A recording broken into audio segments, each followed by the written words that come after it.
Ladies and gentlemen, good day and welcome to the Q2 FY22 earnings conference call of NGL Finechem Limited. As a reminder, all participant lines will be in the listen-only mode. There will be an opportunity for you to ask questions after the presentation concludes. Should you need assistance during the conference call, please signal an operator by pressing star and then 0 on your touchtone telephone. Please note that this conference is being recorded. I now hand the conference over to Mr. Rishabh Das from Pareto Capital. Thank you, and over to you, sir. Good morning, everyone. This is Rishabh Das from Pareto Capital. We represent investor relations for NGL Finechem Limited. On behalf of NGL Finechem, I welcome you all to our Q2 FY22 earnings conference call. I have with me from the management, Mr. Rahul Nachane, Managing Director, Mr. Rajesh Rawande, Whole-Time Director and CFO, and Ms. Pallavi Pednekar, Company Secretary. We will have brief opening remarks from the management, followed by the Q&A session. Please note that certain statements made during this call may be forward-looking in nature. Such forward-looking statements are subject to certain risks and uncertainties that could cause our actual results or projections to differ materially from these statements. NGL Finechem Limited will not be in any way responsible for any action taken based on such statements and undertakes no obligation to publicly update these forward-looking statements to reflect subsequent events or circumstances. I would now hand over the call to Mr. Rahul Nachane for his opening remarks. Over to you, sir. Good morning to all of you. Thank you for joining us on this call. Let me open the call with a few remarks on our performance for the quarter and strategy going ahead. I am pleased with the performance our team has delivered in this tough macro environment. This quarter we faced major headwinds on all cost fronts, rising input prices, increasing fuel prices, and elevated freight costs. However, in spite of these challenges for the quarter, consolidated sales grew 15% year-on-year to reach 78 crores as against 68 crores in the same quarter last year. For H1 FY22, our growth has been 39% year-on-year. Though on a sequential basis, the growth was lower at 3%, we are not facing any challenges on the demand front or any competitive pressures. We continue to hold on to the market share gains in our key products that we had in the last few years. Our wet API business, which forms over 80% of our revenues, witnessed strong growth of 33% year-on-year in Q2 FY22 and grew sequentially also by 13%. We also continue to expand in newer geographies. Our revenues from rest of world, especially Latin America and Africa, has seen significant traction during this year. These geographies now form around 15% of our revenues. Also, we have made inroads in the US market, which contributed 5% to our revenues during this year. Our EBITDA margins were impacted due to cost disruptions as mentioned above. Despite that, we continue to maintain strong EBITDA levels of 17 crores with a margin of 22%. We recorded a net profit of 14 crores with a margin of 18%. We expect the current macro sentiment on cost and materials availability to continue for the remaining part of this year and start improving subsequently. Now coming to our capex plans, we have already incurred 28 crores towards our Macrotech expansion. We are awaiting the last leg of MPCB approval and expect to start commercialization in the next few weeks. We should see this expansion contributing to our revenues from Q4 onwards. We also plan to increase outsourced production to 15% and continue process improvements and debottlenecking efforts to help drive near-term growth. Our planned greenfield expansion at Tarapur is also on course. Approvals and land are in place. The expected capex for this project will be of 100 crores, which will bring in a 50% capacity addition and will be funded through a mix of debt and internal accruals. We aim to commercialize and start production by mid-FY24. We aim to continue growing our business by leveraging our robust balance sheet with a net debt-free position and continue investing in our market position by remaining cost competitive, reliable, and offer high-quality solutions to all our customers. This is from my side. We can open the floor for discussion. Thank you very much. Ladies and gentlemen, we will now begin the question and answer session. Anyone who wishes to ask a question may press star and one on their touchtone telephone. If you wish to remove yourself from the question queue, you may press star and 2. Participants are requested to use handsets while asking a question. Anyone who has a question may press star and 1.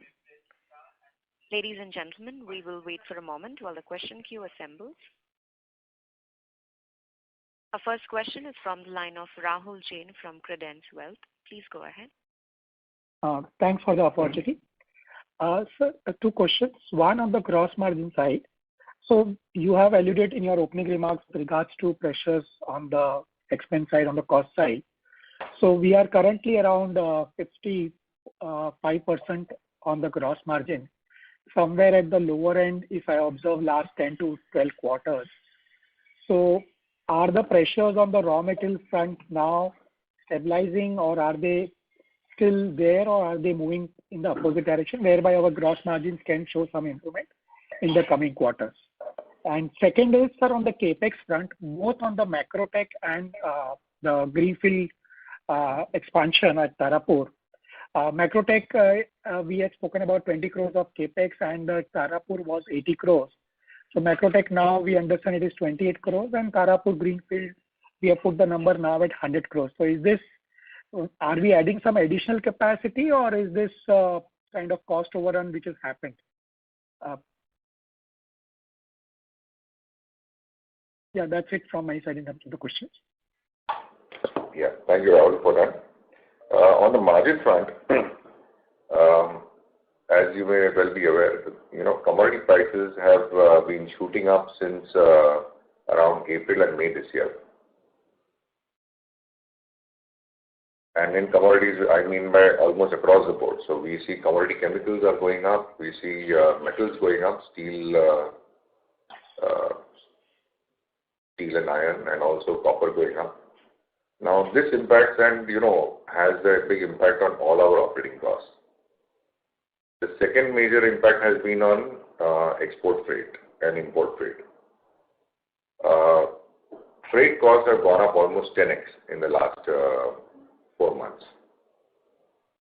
Now, having said that, the steep increase which was taking place has started plateauing sort of a situation right now. But whether these prices will start softening immediately or they will over the next 3 to 6 months is something which, is open to discussion.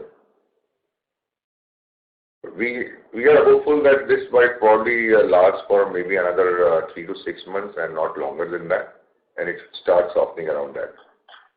The key thing over here is that sales growth remains strong. As and when commodity prices start correcting themselves, we should see the margin improvement take place immediately due to that. The second part with regard to the cost overrun on the capex outlay, as you said, these were just ballpark figures which we had come with earlier. As we sit down and do the detailed engineering, the actual extent of investment comes through. Now, rather than cost overrun, there has been a cost built up because of the cost of metals and cement and commodities. So, cost of construction is up, cost of equipment which we have to purchase is up. By the time when we start construction, if the metal prices start going down, then that will also result in lower cost of the project. So these are just initial estimates right now and are subject to change over the next few months. Sure. And so with regards to Macrotech also, that from 20 to 28? So part of it was because of that. Part of it was also because we decided to convert Macrotech into a zero liquid discharge unit. So that took away a large amount of investment. Sure. So just one last thing on this. You have mentioned the demand continues to be strong, and in your presentation also you have mentioned that inventories are higher to cater to the growing demand. So in the scenario when the demand is strong, are we able to increase our prices of products, or are we trying to gain more market share during this time so that when the prices of raw materials fall, you are in much better place? What is your strategy with regards to this? Our strategy is to clearly hold on to market share at this point of time. because we have made substantial gains in market share, as compared to, let's say, 2 years ago. And we want to not just hold on to these gains, but keep on adding gains as we go along. And till now, it's actually working pretty well. We are very confident of sales growth taking place. If you see year on year, we definitely are growing. And very soon you'll see quarter growth also taking place. Sure. Thank you so much, sir, and wish you all the best. Thank you. Thank you. Thank you. Our next question is from the line of Ankit from Bamboo Capital. Please go ahead. Yeah, thanks for the opportunity and congratulations for a very decent set of numbers given the tough times we are going through. Sir, on this capex and like currently we are doing a 78-80 crore of quarterly run rate, and this Macrotech expansion is expected to get completed in the next few weeks. And there will be increase in outsourcing also from 5% to 15%, and there will be debottlenecking also. So given the current run rate of around 70 or 80 crore quarterly revenue, can that be increased to, let's say, 110 crore post all this expansion plus outsourcing and debottlenecking are completed, and if the demand remains strong, will it be possible to reach 110 crore kind of quarterly run rate in revenue? I missed exactly what the question was. Can I just please Sure. Yeah. So without, currently, with the current setup, we are doing around 78-80 crore of quarterly run rate in last quarter. And Macrotech expansion is expected to get completed in the next few weeks. Plus, you will also have the outsourcing thing from, increasing from 5 to 15%. And you have debottlenecking also, which will come in. So, post all these initiatives, will it be possible for us to reach a quarterly revenue run rate of around 110 crores? We are hopeful of reaching that number probably in the next within the next 2 years. Yes. Sure. And this is before the greenfield expansion comes in. Yeah. So 2 years. So for the next 2 years, the growth path is based on what we have going right now in terms of outsourcing and the Macrotech expansion. Sure.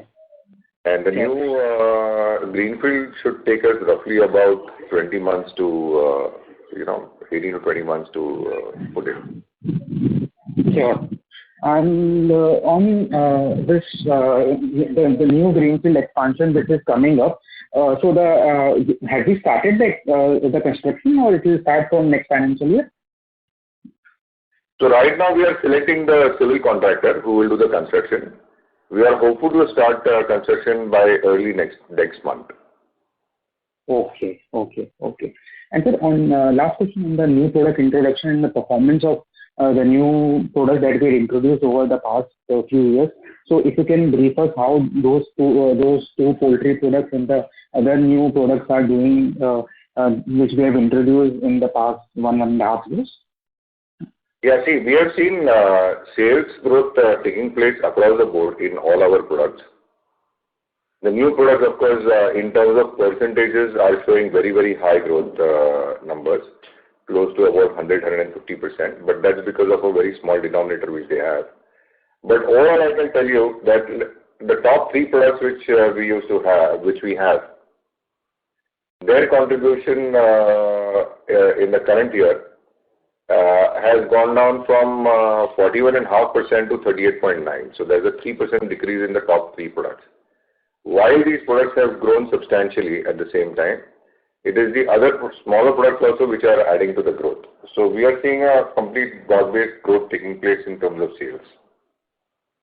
Sure, that is pretty heartening to know. And sir, the new 5 products that we are planning to launch, what are the timelines for this launches? And plus, will they also be catering to some poultry market, or they'll all be mammal? And what can be the opportunity size for each of these products? Like, are they large products, let's say 50-100 crore plus, or these are small niche products that we normally cater to? So of the ones which we are doing, there is only one poultry product. We have not added any other poultry product right now. We just continue with one. The others are in the farm animal range in the veterinary field. So those are basically antibacterials and for anthelmintics for worms. And that's the largest market segment any which ways which we have. Yeah. And are this big products, or these are the let's say sub 150 crore kind of market opportunity products that we normally use to target for a target? Yeah. No, we don't take those kind of large, very large products. We take products with a potential market size of probably about 30 to 50 crores. The ones which have got a market share size of 100 plus already have many players in the market. So our value addition in those might still be restricted. So we still are looking at the mid-size segment right now. And there's a lot of growth coming in those niche markets. Okay. And the US has been doing pretty well for past, this year also in half year it has done well. Last year also we had entered the market and had shown decent growth. So with our entry into the US market, how does it open up the entire market for us? Can this become a large market for NGL going forward? Yeah, see, the US market which we are addressing is the non-US FDA market. So we still don't have any US registrations over there. But we have US customers. So it's customers who are buying in the US and they are able to do it without doing the registration. So frankly, we don't expect a very large traction because there are just 2 customers over there. But hopefully we will try to develop a strategy over the next 2 or 3 years to see how we can penetrate that market better. So, but can this become as big as Europe market for us over the next 3 to 5 years? It's still early to say because we are still seeing very good growth in the lesser regulated markets, and that is giving us a pretty good push on the top line. We really don't want to be distracted right now by trying to go too much behind the regulated markets. So we will keep our focus intact the way we have been doing it right now. At the same time, we will not ignore the fact that there is a good potential market available in Europe and US. In terms of the regulated markets. And probably the next 2 to 5 years is probably would be a good time for us to tap into those. Okay. Thank you and wish you all the best. Thank you. Thank you. Our next question is from the line of Rupesh Tatia from IntelSense Capital. Please go ahead. Hello, sir. Can you hear me? Yes, you're audible. Okay. Sir, this 55 crore inventory, can you please give split between, finished goods and rest? Sure. Just give me a minute. I'll let you know.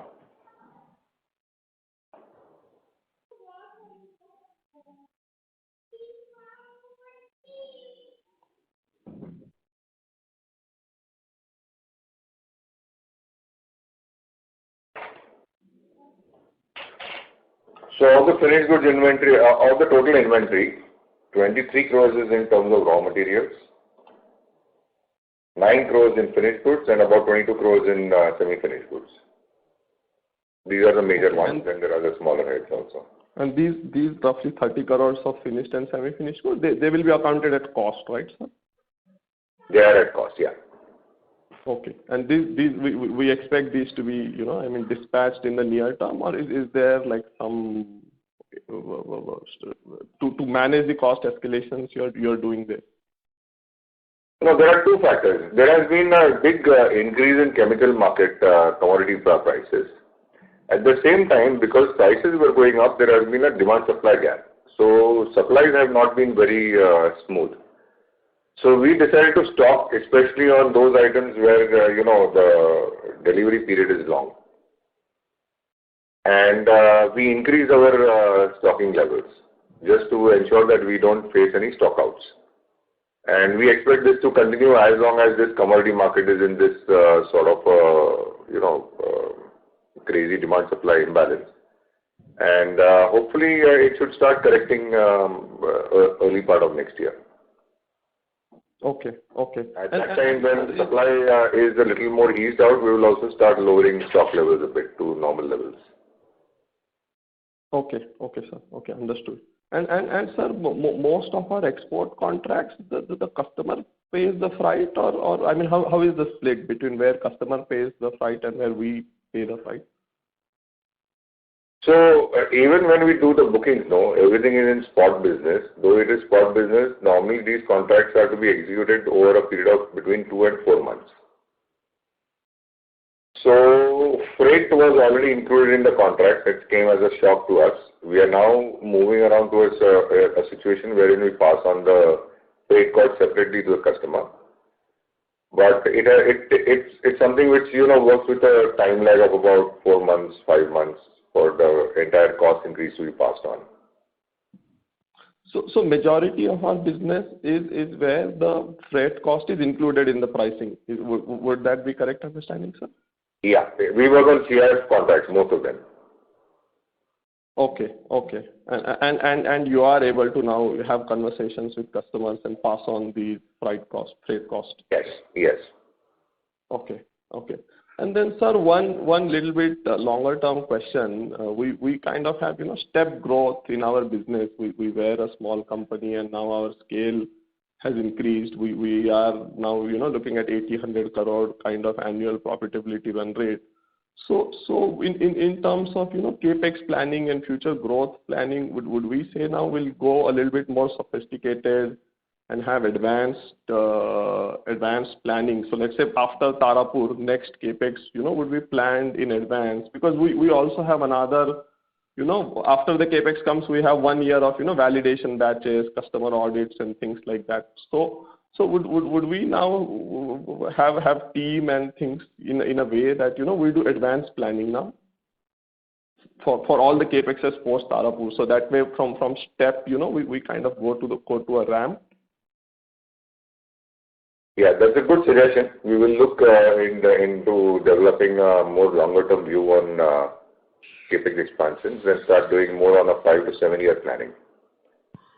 Okay. So it takes us a little bit of time to do that, but we will start working towards that. Okay, that is good to know, sir. And then, sir, this in this quarter, these other expenses have gone by 4 crore sequentially. So can you I mean roughly give impact of energy costs, how much energy costs went up and how much freight costs went up? If you can give some. Energy cost has gone up by about 60 lakhs in the quarter. Outsourcing cost has gone up by about 1.5 crores, and freight cost has gone up by 75 lakhs. These are the three main areas where the cost has gone up. And these are sequential increases, right, sir? This is as compared to Q1 of this year. Yeah. Okay. And one last question, sir. We in general see regulations tightening up around the world, at least in agri side. Some of these things are very clear. So in terms of risks, where some of our products getting banned, how do you see that risk in our portfolio? What risk was this? In agri, at least we hear, that ppm levels are high, so Europe is coming with a new regulation. India had some story 1 or 2 years ago that where some molecules were getting banned. And now, a lot of this discussion is moving that whatever API, whatever we're feeding animals, there also these regulations are coming in, because eventually that food comes for human consumption.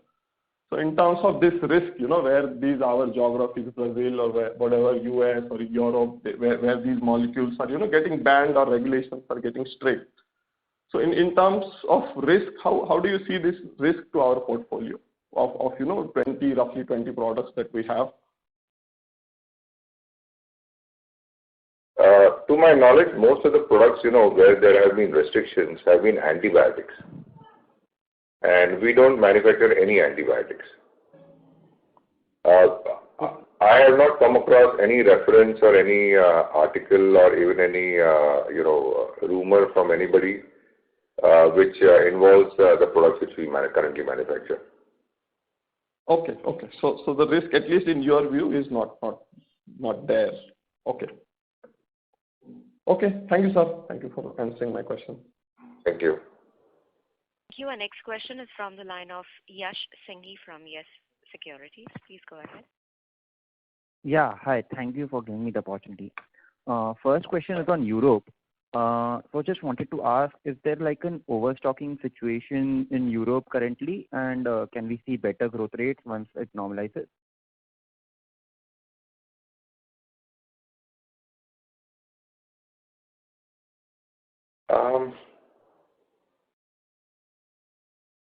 Europe typically is growing a little at a lower pace as compared to the other markets, is what we find. So we still think that there will be growth coming in from that, but probably more in single digits. It's the other markets which are giving us double-digit growths. Okay, and there is no such overstocking situation in the areas that we cater to? No, we haven't seen any such situation, no. Okay. And just another question. Just wanted to know the major therapy areas of the diseases which the top 3 or 5 drugs that we manufacture and cater to. So where do exactly these drugs are utilized, like antiparasitics? These are antiparasitics and basically, so 2 of them are for blood diseases, so they are antiprotozoals. And one is anhelmintic. This is the top 3 products which we've got. Okay. Yeah, that's all from my side. Thank you. Thank you. Our next question is from the line of Dhwanil Desai from Turtle Capital. Please go ahead. Hi, Rahul and team. Good morning. So the first question, Rahul, is that we are getting into newer geographies. We are introducing newer products. But barring Macrotech and our outsourcing part, the large capacity is going to come 2.5 years down the line. So do you see in those 2.5 years capacity becoming a constraint, given that demand environment is very strong and we are gaining market share? Well, it's sort of a chicken and egg situation, but to address that problem, what we have been saying, we are going to do things in 3 different ways. Number 1 is we are increasing the outsourcing part, the quantum of outsourcing which the company does. This would typically take us about a year and a half, and we started doing this around January, February this year. So we will probably optimize our outsourcing around May or June next year. Second part is the greenfield expansion which we are taking. Second part is the Macrotech expansion which is already through. We hope to start production probably in the next month, within the next few weeks. And the third part, which is an ongoing process for us, is to keep on debottlenecking processes so that the growth story continues. And in the current year, we already have reached, as compared to a turnover of 110 in H1 last year, we are already at 156 in the current year. And we see the growth continuing. We are very confident that what steps we have taken are enough to give us a fairly good growth over the next 2 years. So we don't anticipate a situation where the demand is there, but we may not be able to supply. I mean, we have enough levers to create capacity. That's what, should we take that as a conclusion? Yeah, I don't think we'll lose orders because of not having capacity. Okay. Got it. So second question, Rahul, is, we have mentioned in the presentation that and you have guided that some of the costs on sales, marketing and travel side have normalized. So is it now, back to the normal levels, or we still see some kind of a, COVID-related restrictions impacting that cost, and it may still further go up, next quarter or the quarter after that? So right now, the pre-COVID costs, which, there was a large postponement of costs pre-COVID. That postponement of costs has more or less been normalized. So everything is back to normal except for traveling in terms of marketing visits. But other than that, all costs have got normalized right now. Okay. Because some of the... But again, some costs are higher up right now because of the higher cost situation which we have got right now. But I presume it should start normalizing mid of next year. Okay. And we used to incur some cost on regular maintenance, right? And I think that was held back. That part also is getting normalized or is yet to normalize? No, it is completely normalized now. Okay. And third question, Rahul, in some of the previous answers, you talked about US market and, maybe 2, 3, 4 years down the line, we may want to scale up in that market. But in the past, our strategy has been to kind of remain in unregulated market. So is it, are you thinking along the lines that how do we leverage the, products where US FDA approval is not required and still scale up in US market? Or the thinking is that eventually we'll get into products where US FDA approval is required and we'll set up a separate plant. How are you thinking about it? Right now, we have just 2 more products where the registration is not required in the US market. All other products require registration.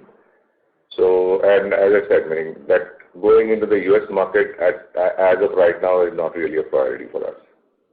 Okay.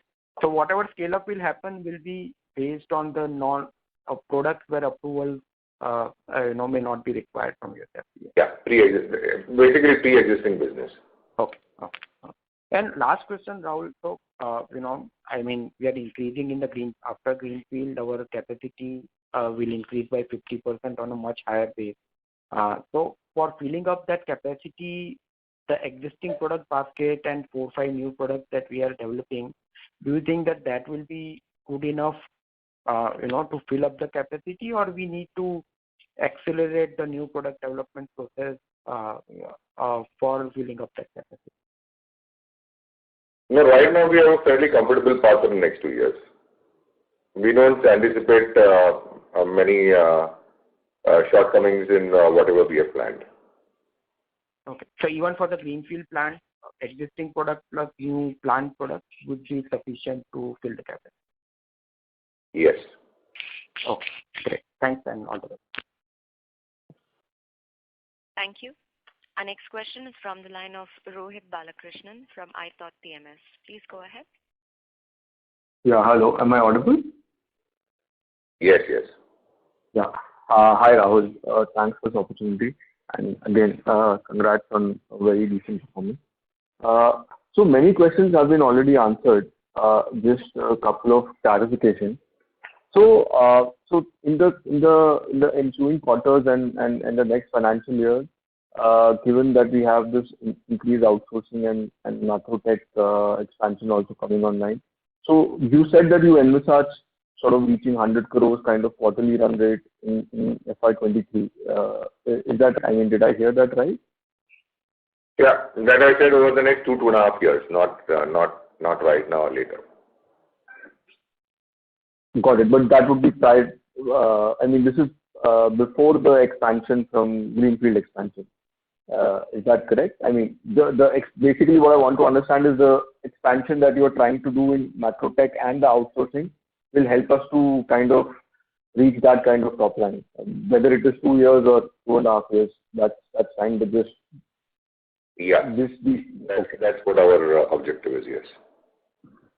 Got it. And just one more question on this Macrotech expansion. So this will this also help us in increasing our gross margins in the sense that we are trying to go backward integration? Is that understanding correct? Or just wanted to get your sense on that. Yeah, basically Macrotech is just to increase the intermediate manufacturing capacity because we have adequate capacity for making the APIs right now. And making intermediates ourselves helps to increase the margins for every product. Because the more you make yourself, the better off it is. So it's a payoff, wherever we find that there are some type of reactions which are better to be outsourced, we are doing those. Wherever we find that, okay, the volume is substantial and it's more economical to make it ourselves, we insource it. So that's a balance which we are trying to strike right now. As I said earlier, we started looking at outsourcing as a solid alternative only early part of this year. we will probably take till mid part of next year to stabilize our entire outsourcing plans. Right. So, I mean, if I look at your numbers over the last many years, we have been in that range of 57-58% gross margins. Some quarter slightly above, some quarter slightly down. But if I take I'm not talking about this year or next year, I'm talking about as we do this expansion and sort of build this into our business model. For the next few years, can we inch our, I mean, structurally, can our gross margin improve even from these very good levels? I mean, is that the right understanding, let's say, few years out? Margins traditionally have been in our industry, it's moved from average of about 18% to about 25-26%.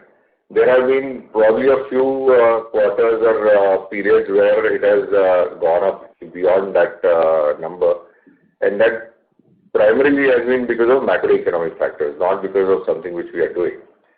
So it's not that all of a sudden if margin goes up to 30-32%, it's not something which we have done properly. It's just that commodity prices were at an all-time low at that point of time. So our margins, as I say, will typically move within the range of 18-25% based on a product mix situation scenario. Anything which takes it up or down is more because of macroeconomic factors. Sure. No, yeah, sure. I understand that. Actually, I was just specifically talking about your cost of goods sold. So, I mean, historically, when I'm looking at probably very long term, not just last 2 years, but 7, 8, 10 years. That's moved always between a level of 40-44%. Correct. Exactly. So, yeah. With this backward integration in Macrotech, I'm asking, can this be also? I mean, this is already very good, and very few companies have these kind of gross margins. So very, very great on that. But I'm just asking, with this step, can we also improve that further? Is the question that I had. No, that won't change. That will continue within this band. We don't anticipate it to change substantially, no. Understood. Also, sir, just one question in terms of, I think this has also been asked in a few con calls prior to this one in terms of your listing on NSE. So anything that you can share on that part would be very helpful. So the board has taken the decision to go ahead with the NSE listing. We will start the process. We are not very sure how long it will take, but I guess within the next 6 to 8 months that it should be done. All right. Thank you, sir. I think this is pretty much it from my side. All the very best, and thanks again for the opportunity. Thank you very much. Thank you. Our next question is from the line of VP Rajesh from Banyan Capital. Please go ahead. Yeah. My question was regarding the products. Sorry to interrupt. Mr. Rajesh, we're unable to hear you clearly. Can you switch to a handset mode and speak? Is it now? Hello? Is it better now? Hello? Mr. Rahul Dacha, can you hear Mr. Rajesh? It is still not very clear, but go ahead. Let's see how it works. Okay. So I was asking you, what is the revenue contribution from top 5 and top 10 products in this quarter?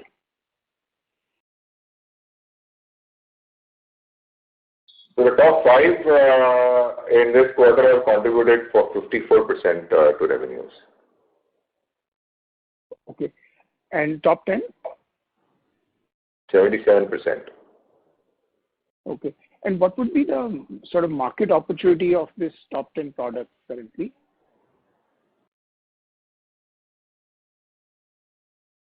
The market opportunity should be fairly large.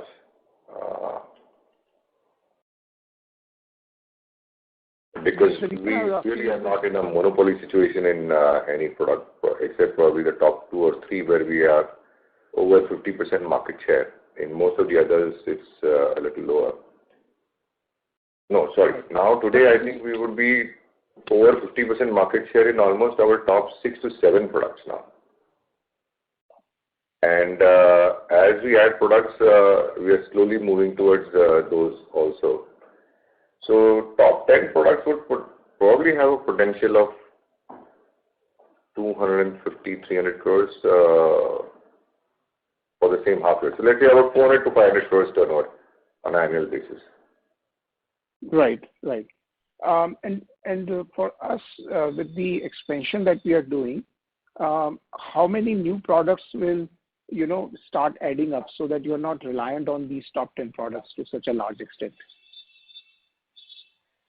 This year we are commercializing 3 products right now, and in the next calendar year we will take up another 3 to 4 products for commercialization.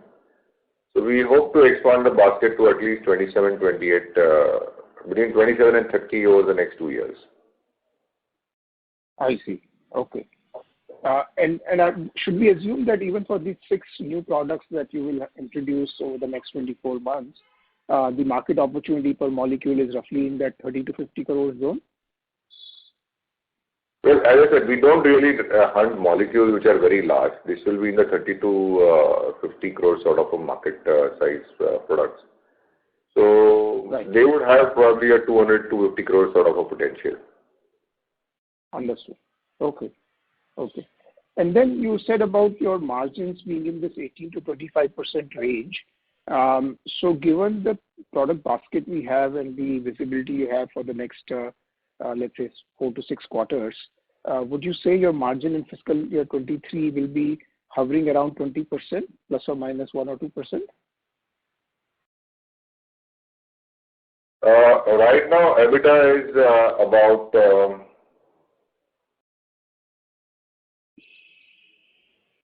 23% for us. Mm-hmm.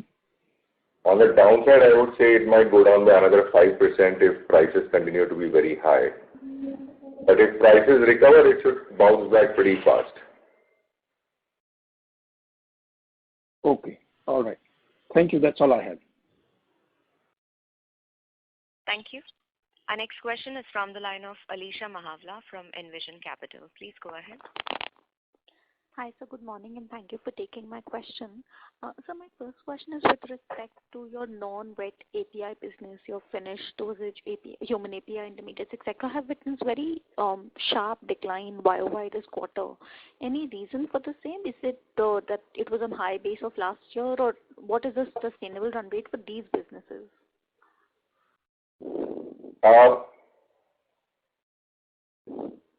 Just I would say seasonality, because we are doing this only for 2 customers.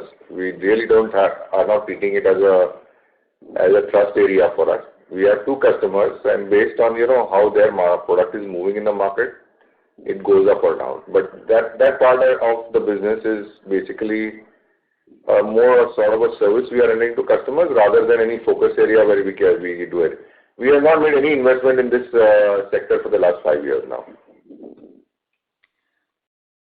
While I understand that, the number between FY20 full year number versus 21 was there was a huge growth in this. So what is a more sustainable number between the 2?